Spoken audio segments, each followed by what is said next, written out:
Assalamualaikum warahmatullahi wabarakatuh. Selamat pagi anak-anak. Bagaimana kabarnya hari ini?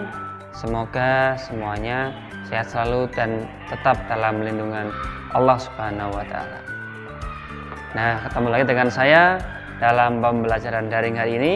Sebelum mulai, saya ingatkan untuk menonton video ini sampai akhir dan jangan di skip, karena kalau kalian skip atau kalian percepat, nanti ada materi yang kelewat.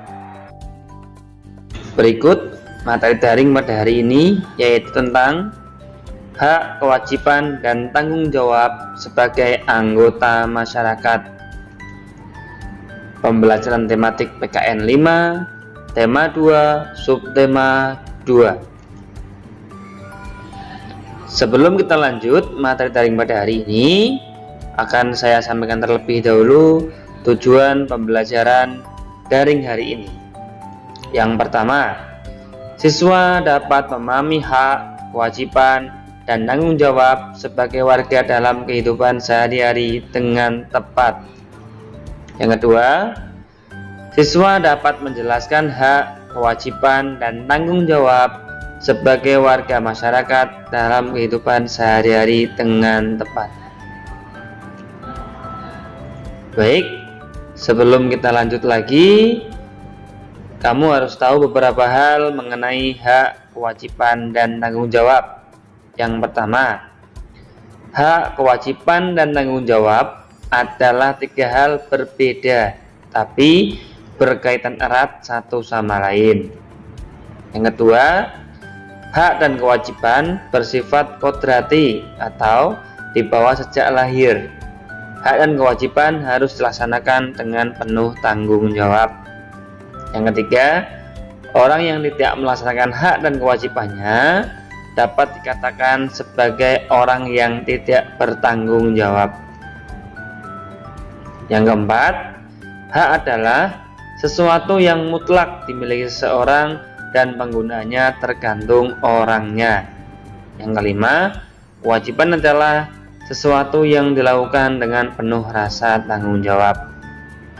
Demikian itu adalah pengertian umum dari hak, kewajiban, dan tanggung jawab. Sekarang kita lanjut ke materi hak dan kewajiban sebagai warga masyarakat. Kita lihat dulu pengertiannya. Hak warga masyarakat adalah sesuatu yang mutlak menjadi milik seseorang yang berkedudukan sebagai warga masyarakat. Tentunya ketika kalian di rumah kemudian berhubungan dengan tetangga, teman dekat, dan orang lain, itu sama saja kita berada di masyarakat. Nah, berikut hak warga masyarakat yang bisa kita miliki. Yang pertama,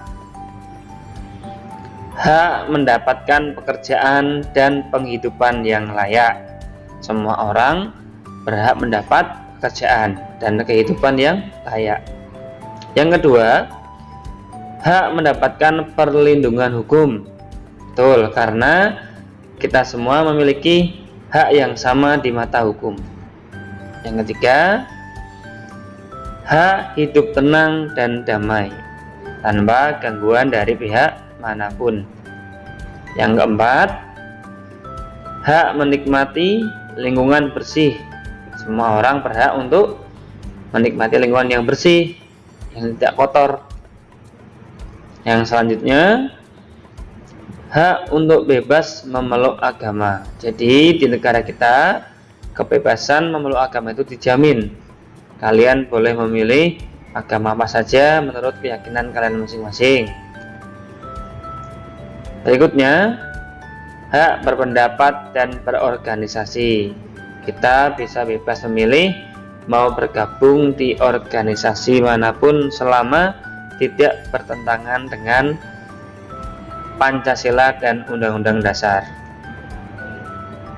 Berikutnya, hak mengembangkan kebudayaan daerahnya. Boleh saja kalian mengembangkan kebudayaan daerah kalian masing-masing. Yang dari Jawa mengembangkan gamelan misalnya, dari Madura mengembangkan harapan sapi misalnya. Nah, itu boleh. Berikutnya, kewajiban warga masyarakat. Kewajiban warga masyarakat adalah sesuatu yang harus dilakukan seseorang sebagai warga masyarakat dengan penuh rasa tanggung jawab. Contohnya, yang pertama, kewajiban mematuhi aturan yang berlaku di masyarakat. Jika di sebuah masyarakat ada peraturan, maka kita sebagai warga masyarakat harus mematuhi peraturan tersebut.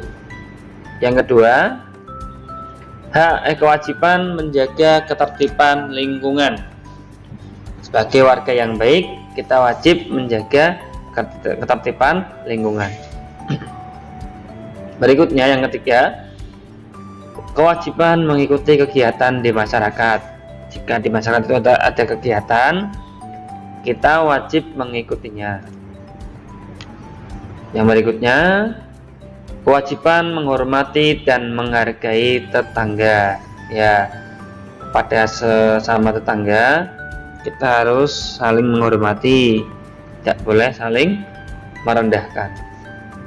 Berikutnya, kewajiban membantu tetangga yang mengalami kesulitan.